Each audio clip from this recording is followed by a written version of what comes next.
So, ready to make a difference? Building a better planet starts with you.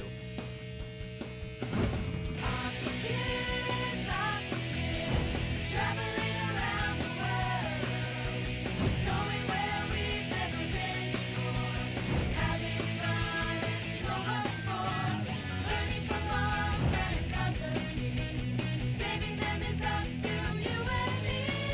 Aqua Kids. Hey everyone at home, and welcome to another exciting episode of Aqua Kids. I'm Drew. And I'm Jeremiah. In today's episode, we're learning about biodiversity. Drew, why don't you tell them what biodiversity is? Well, Jeremiah, biodiversity is just a fancy way of saying that there are a lot of plant and animal species in the ecosystem here. And in fact, today, we're working with a nonprofit organization called the Maryland Biodiversity Project, the only one of its kind in the country that is so successful at conducting such a survey in biodiversity. Let's go meet up with Jim and Bill and find out why their program is so successful at cataloging species in the ecosystem. Let's do it. Hey Oshin, you ready to look for dragonflies and other biodiversity here on the river? Yes. Let's do it. Now, Drew, I see Bill and Jim, but who's that little guy? He's wearing one of our shirts. Yo, we Oh. gotta check this out. Absolutely. Well, I know you guys, but who are you? Didn't you get the memo? I'm the new junior Aqua Kid. Oh, Well, hey, welcome to the team, man. Thanks. what's your name? My name's Oshin. So what are you guys up to? Hey, good to see you guys. We're here on the Susquehanna River in Harford County, Maryland, and we're going to be documenting biodiversity for Maryland Biodiversity Project. Now, I hear your organization is one of a kind. Can you explain a little bit about it? Sure. So Jim and I started Maryland Biodiversity Project in 2012. We started off as birders and got into insects and whatnot, and we were always amazed that there wasn't a place where you could look up all of the different things found in Maryland. If you wanted to look for a fern or a bee, there wasn't a place to find that. So we made a whole system to catalog the now 17,000 plus species that have been documented by our community here in Maryland.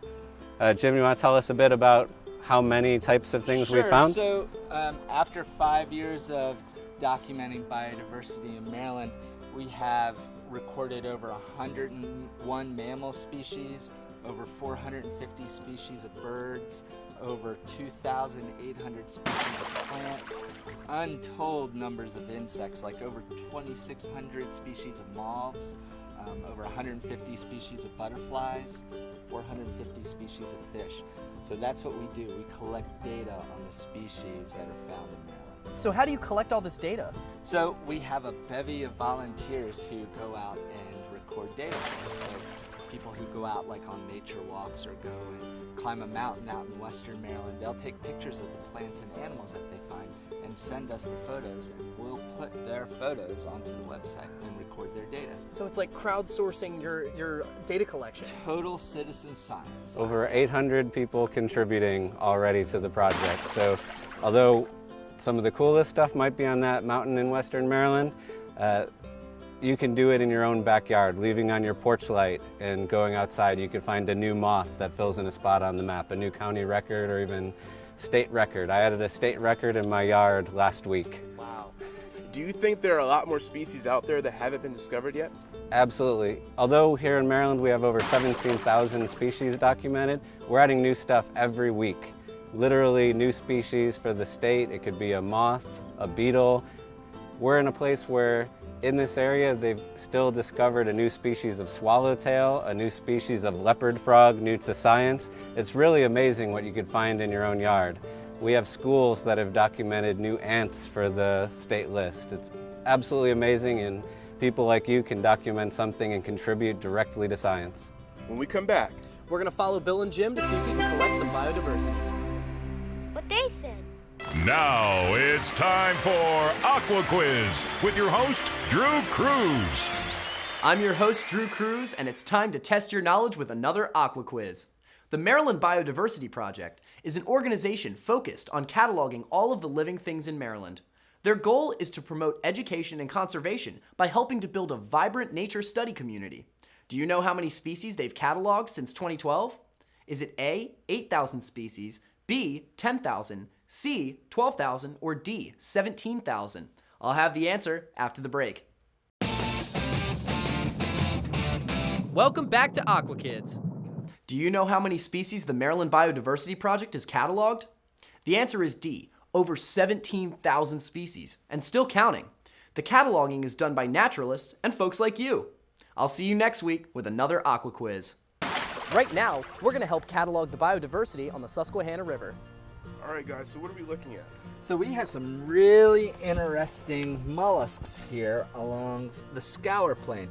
We have one of our native freshwater mussels, but we also have many of these Asian clams, which are invasive and not native.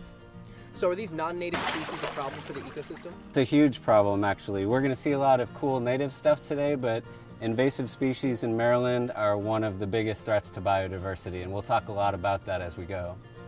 All right, guys, there looks like there's some cool plants right here we can document. This is a really uncommon tree called a red mulberry. It's one of our native mulberry trees. In the spring, the birds really love the sweet-tasting fruit, and back in the day, a lot of people used to eat the mulberries, make mulberry pies and things like that. There's another species called the white mulberry that's very similar, but that's an invasive species from Asia. This is our native one. All we have to do is turn around and we can find an invasive plant species. This is Cardamine impatiens, the narrowleaf bittercrest. This is an invasive species. It's a new addition to the Maryland flora, and it is being seen spreading very quickly down the Susquehanna River and also in the Baltimore area. So what are people doing to stop the spread of this invasive species? Yeah, so the Maryland Biodiversity Project documents invasive species like this, and we give the data to other organizations like Maryland DNR and the Maryland Native Plant Society, who have programs for invasive species eradication. So what do you have there, Oshin? A butterfly. Yeah. What you found here is a zebra swallowtail. This is one of our native swallowtail butterflies. They rely on pawpaw plants. That's their host plant. So wherever there's pawpaw, you'll find zebra swallowtails. What they do is the females lay their eggs on the pawpaw leaves, and then the caterpillars feed on the leaves of the pawpaw tree until they form a cocoon. And the next year they form into a butterfly. How common are they? So zebra swallowtails can be pretty common wherever there's pawpaw trees. Pawpaw trees like to grow along river banks, like along the Susquehanna and the Potomac rivers. So wherever there's a lot of pawpaw, you can find a lot of zebra swallowtails.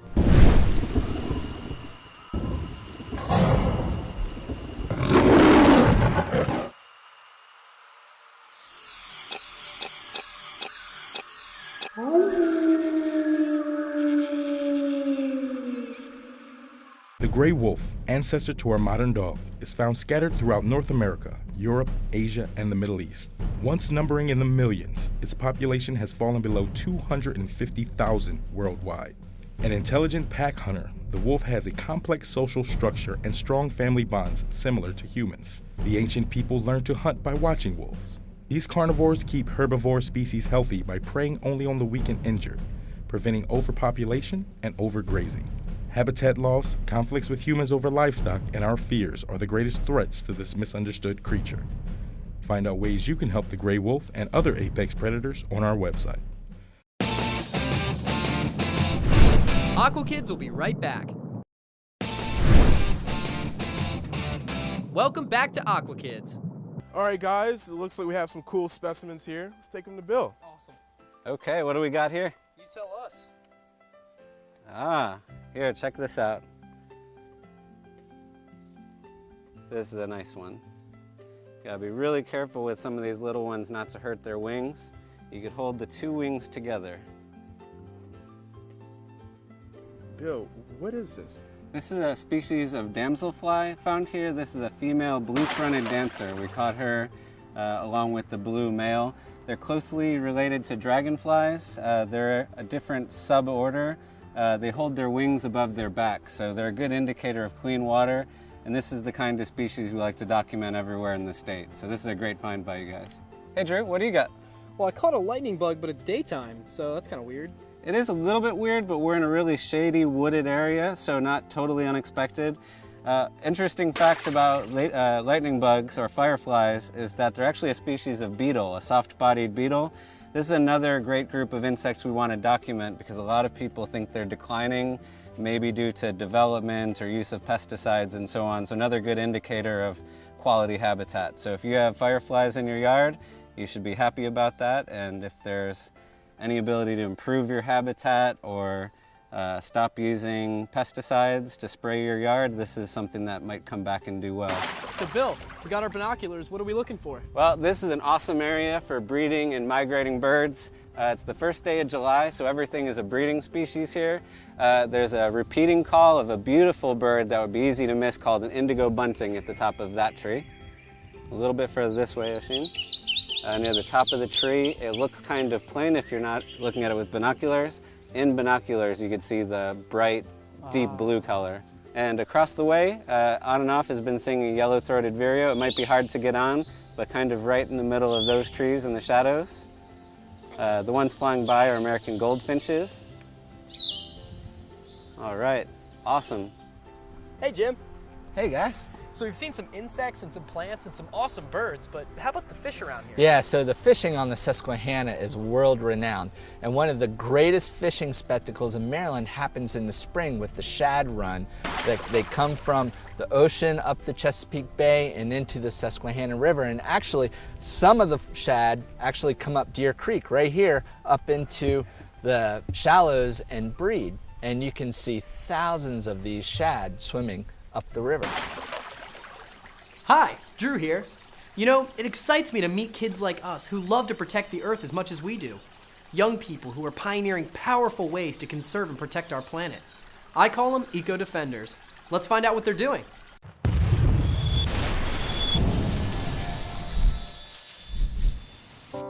The Bristol Bay region is home to the world's largest salmon run, and we provide the world with 51% of their salmon. Fishing is really important to a lot of the families here, not only in Dillingham, but in smaller villages.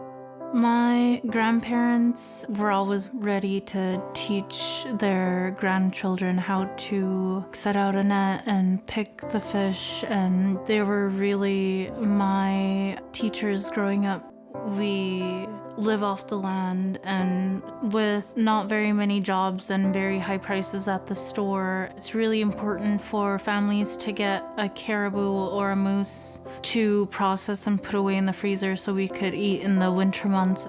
The Pebble Mine would be the largest mine in North America. You'd be able to see it from space. If it goes through, they will use as much water as Seattle does in 1 year. The mining operations would be a threat not only because of the huge hole that they're putting in the ground, but the toxins from the mine would be a threat to our salmon.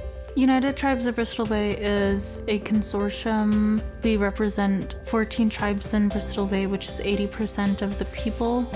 Heidi's cause, her work, focuses around a global resource where over half of the world's wild salmon come from this tiny little region that nobody even knows about. They don't give a second thought to where their salmon came from. Despite the fact that people aren't necessarily seeing how important this is, she sees that. And that's why she gives her life to it. It's important to look in the future for the generations after me and after my nephew's generation. We really want to protect traditional practices here, and we want our culture to thrive.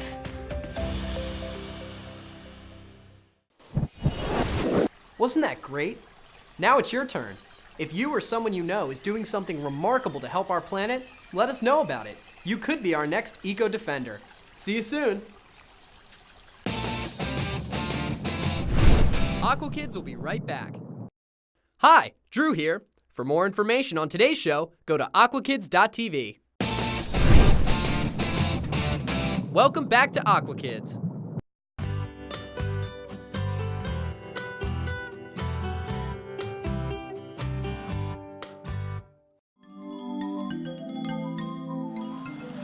Hi, I'm America, and you're watching another episode of My Beach Report. And today, we're at Waikiki Beach, and I'm gonna be introducing to you Hawaiian monk seals. Did you know that just a few days ago, Hawaiian monk seals were actually at this beach, and hundreds of people were observing them? That's kind of a lot of pressure for 2 little monk seals. I mean, I can't handle that.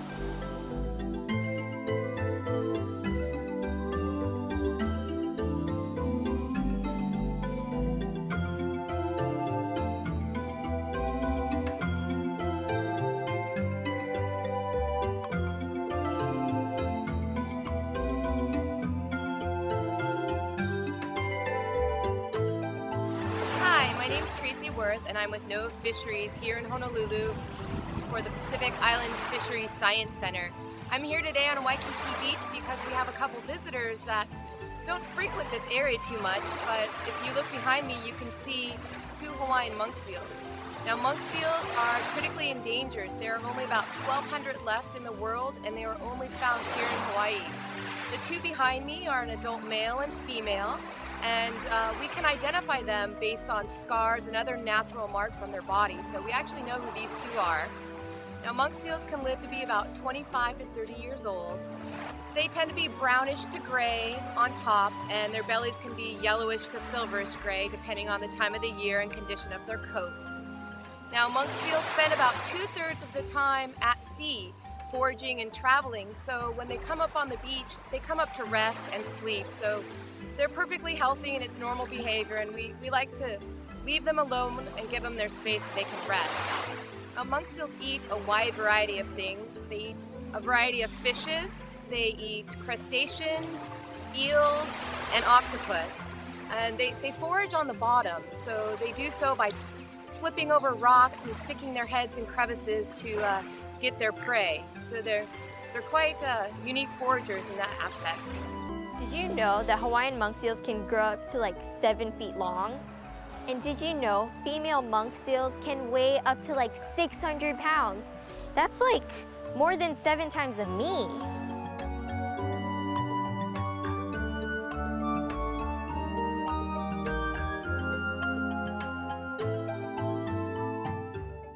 Wow, that day with the monk seals was incredible.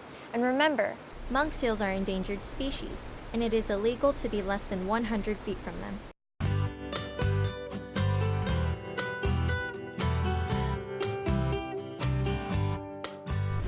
What do you got, Bill? All right, I got a good one. So we got a wood frog. This is one of the coolest amphibians we could have found here today. Jim, can you tell them a little bit about this species? So this is a wood frog. Wood frogs are found throughout Maryland. This species of frog depends on having vernal pools, which are semi-permanent bodies of water. In the wintertime, these pools fill up with water from melting snow and winter rains. And in the spring, like around March, wood frogs come in and lay their eggs and breed. During the summer, the vernal pools recede and dry out. All right, guys, so quiz question for you. Why do you think this wood frog prefers a vernal pool over a stream or a bigger pond? No predators. That's exactly right. All right, Oshin, I can tell you've wanted to hold this guy the whole time, so here you go. You want to get the legs behind him and really gently cup. You've seen me try to lose him about 10 times, so, oh, perfect. You've done this before, haven't you? Must be why you're selected as the new Aqua Kid. Hey, Oshin, can we take your picture? I definitely want to talk about all the awesome work you guys are doing when we're posting on Maryland Biodiversity's social media. Hey, I want a picture with Oshin. Yeah, absolutely. All right, can somebody move the box elder? I'll let you get in there. Oh, yeah. All right, point the wood frog at us. All right, got through. 1, 2, 3. Awesome. So how cool was it to find a wood frog right along the path? That was awesome. Yeah. We have seen so many cool biodiversity things today, all kinds of species. It's been really great. Now, why is that important? We've seen a number of species, from birds to fish to amphibians. Why is that important to you guys? Yeah, so how do you know what species we're losing if we don't know what species we have? Wow. So much of the data about the biodiversity of this ecosystem that you guys have collected has been from people like us. So how can people like us get into this whole citizen science thing? Yeah, one of our biggest goals is to keep the common species common. Common species common. Wow. Well, that wraps up another great episode of Aqua Kids. We'll see you next week. Thank you so much for having us out today. Yeah, thanks Thank for you. having us. Thank This you. is awesome.